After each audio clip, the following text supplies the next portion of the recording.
Palavra de Deus em João 6, primeira multiplicação dos pães. Algum tempo depois, Jesus partiu para outra margem do mar da Galileia, ou seja, do mar de Tiberíades, e grande multidão continuava a segui-lo, porque viram os sinais miraculosos que ele tinha realizado nos doentes. Então Jesus subiu ao monte e sentou-se com seus discípulos e estava próximo à festa judaica da Páscoa. Levantando os olhos e vendo uma grande multidão que se aproximava, Jesus disse a Filipe: onde compraremos pão para esse povo comer? E fez essa pergunta apenas para pô-lo à prova, pois já tinha em mente o que ia fazer. Filipe lhe respondeu: 200 denários não compraria pão suficiente para que cada um recebesse um pedaço. Outro discípulo, André, irmão de Simão, Pedro, tomou a palavra: aqui está um rapaz com 5 pães de cevada e 2 peixinhos, mas o que é isto para tanta gente?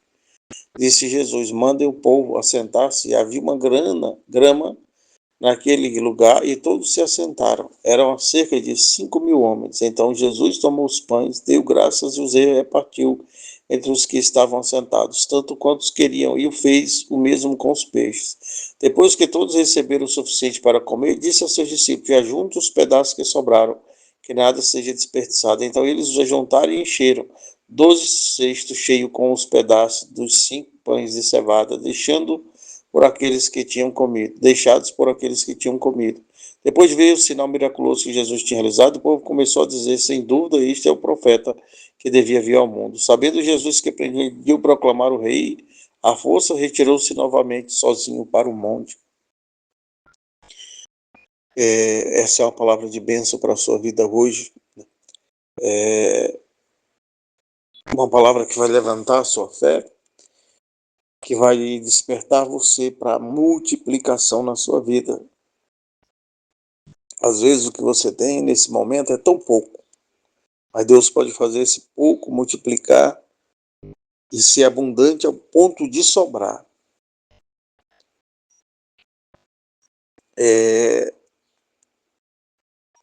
Aqui tem uma situação em que Jesus mostra um poder sobrenatural. Tem coisas que acontecem naturalmente, pelo menos aparente naturalmente. Eu acho que existe muita beleza quando Deus quer fazer um milagre na nossa vida e Ele faz de forma bem simples. Ele faz alguém ligar para você e falar da vaga de um emprego. Você vai passando na rua e conhece alguém, se apaixona em casa, você está doente, de repente aparece o dinheiro para você comprar um medicamento ou você ganha uma consulta. Mas existe uma forma sobrenatural, fora dos amparatos da lógica, que Deus pode operar. E talvez o seu problema seja um problema que somente algo sobrenatural pode resolver. E aqui está a situação. Multiplicação de alimentos. E Jesus aqui lhe mostra o poder dele, e isso já tinha sido feito de uma forma mais simples. Elias tinha um registro que Elias tinha multiplicado através da palavra de Deus, o azeite, a farinha de uma viúva. Eliseu multiplicou também alimentos. E de Jesus aqui, ele confirmava também o seu ministério, mostrando que o poder que operaram nos profetas operava na vida dele. E Jesus, então, vê uma necessidade, dá uma ordem, e os pães são multiplicados e há sobras. Ou seja, o que tinha no final era maior do que o que tinha no começo. E hoje você pode estar passando uma situação difícil, e hoje pode estar escassez em alguma área da sua vida, seja na espiritual, na sentimental, na física, na psicológica, na social, na familiar, na financeira, na sexual.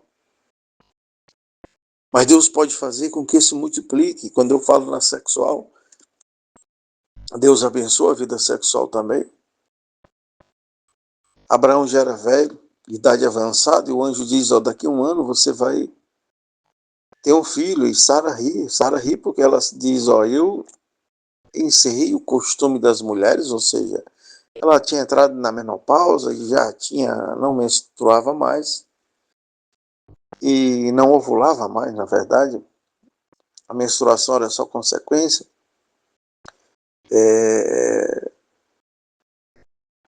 a idade compromete, porque os óvulos femininos ali também envelhecem, e para piorar, ela já era estéril.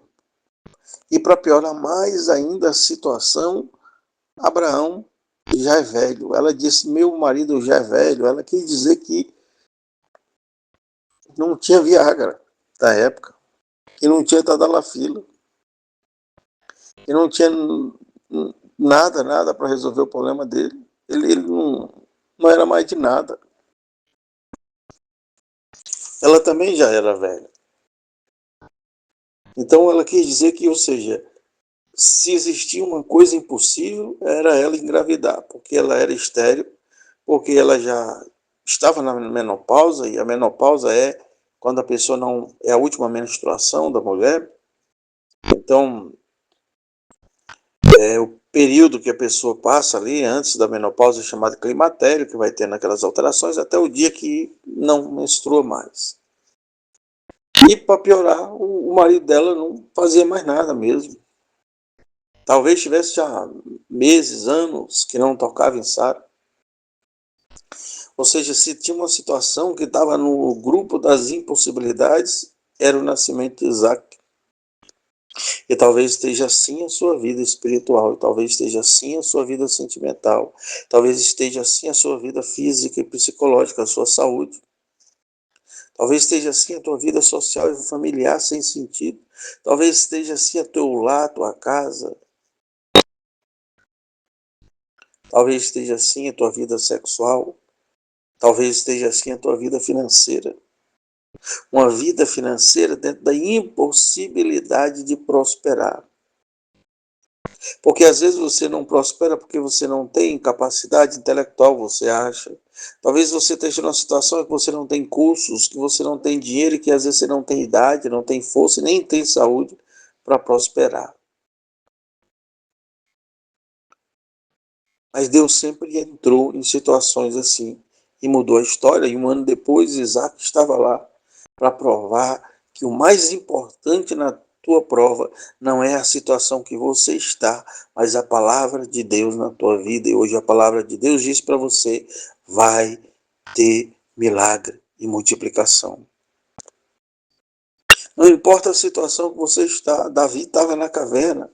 Veja que Davi foi escolhido para ser rei, ungido para ser rei. Parece que o negócio estava fluindo bonitinho, porque ele foi parar na casa do rei e até casou com a filha do rei. Ou seja, era esperar o rei morrer e dar um jeito lá dele assumir o trono. Estava fácil demais, mas aí Davi começa a ser perseguido para Saul, sai e vai parar numa caverna, fugindo para não morrer. Mas não foi lá do palácio do rei que Deus fez Davi rei. Deus fez Davi rei tirando ele de uma caverna. José tinha um projeto na vida de José para José governar sobre os seus irmãos. E José teve um sonho revelador e o projeto parecia bonito e ele já tinha uma roupa bonita do pai. Veja que José já tinha as roupas melhores, as roupas que caracterizavam que ele seria o comandante dos filhos ali. Mas Deus não fez por esse caminho lógico, porque Deus poderia ter feito José herdar a herança do pai, comandar os irmãos gostarem dele.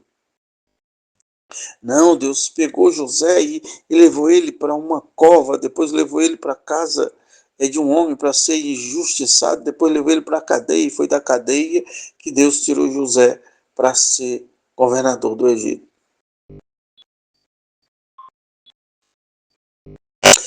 Essa palavra de Deus está dizendo para você hoje que é da situação que você está, que Deus vai tirar você para tempos de glória.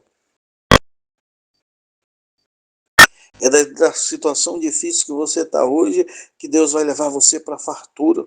É da solidão que você está hoje que Deus pode te levar para um casamento feliz. É da situação de pecado que você está hoje que Deus pode te levantar para uma vida de santidade na presença de Deus.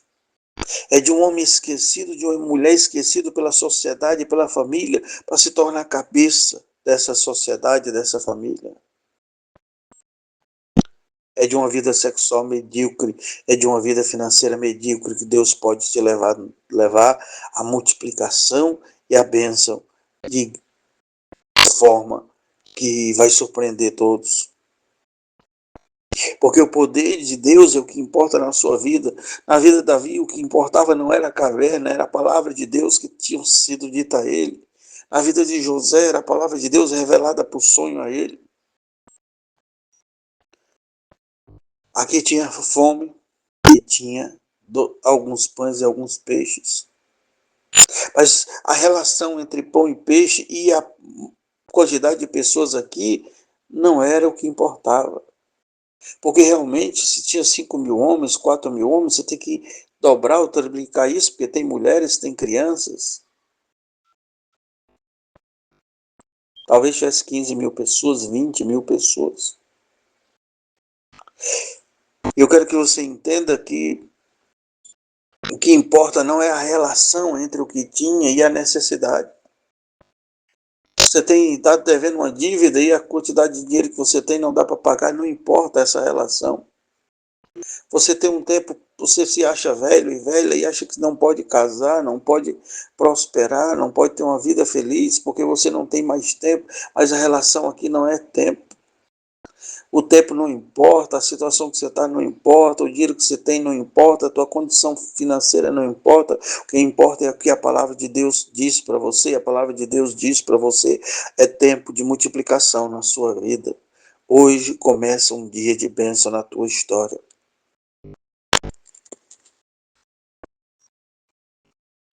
E aqui multiplicou-se, alimentou e sobrou. O projeto de José talvez fosse ser governante da sua casa, nunca o governador do Egito. É como se ele governasse os Estados Unidos hoje. Era o país ali, basicamente, mais importante que tinha.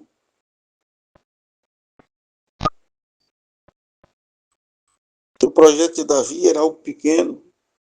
Deus colocou ele grande, não só para o momento, mas para a história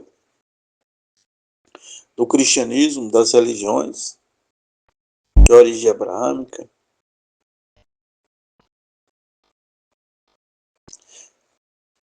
Não importa a situação que você está, não importa, Deus pode fazer muito mais para sobrar.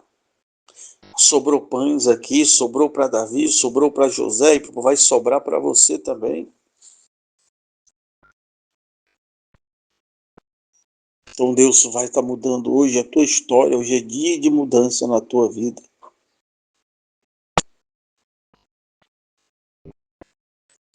E essa palavra não vem por acaso, porque você precisava ouvir ela, porque essa palavra vai te animar.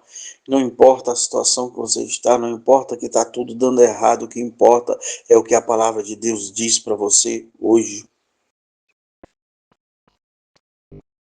Abraão parecia que estava encerrando. Sara disse: meu marido ainda é velho.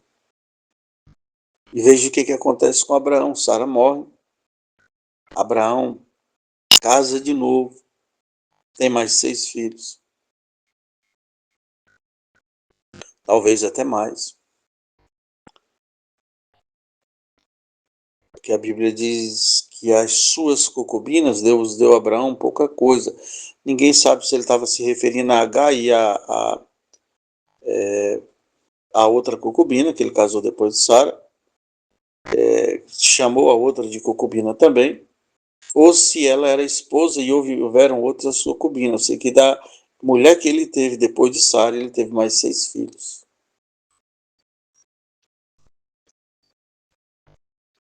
Então, Abraão era pai de Isaac, conhecido pai de Isaac, pai de Ismael e pai dos filhos de Quetura. E Abraão viveu mais, acho que 30 e poucos anos, não lembro direito. 70 anos a mais, depois do dia que ele apareceu o anjo apareceu a ele, então sobrou para Abraão. Tem uma promessa em Joel 2, diz: os velhos sonharão sonhos E essa referência não é sobre sonhos que nós temos à noite, não, porque esses sonhos é outra coisa. Ele diz que velhos sonharão sonhos. Veja que a palavra velhos está em contraste com sonhos. Quer dizer que velhos terão esperanças de viverem coisas grandes ainda. Uma das promessas do Espírito Santo na sua vida, a descida do Espírito Santo é fazer com que você possa sonhar e fazer projetos ainda. E você que achou que sua vida estava encerrando, a sua vida ainda tem projetos de Deus nela. E hoje haverá multiplicação de fé, hoje haverá multiplicação de alegria, hoje haverá multiplicação de dinheiro, hoje haverá multiplicação de saúde, hoje haverá multiplicação de tempo na tua vida. Receba a palavra e compartilhe. Em nome de Jesus, amém e amém.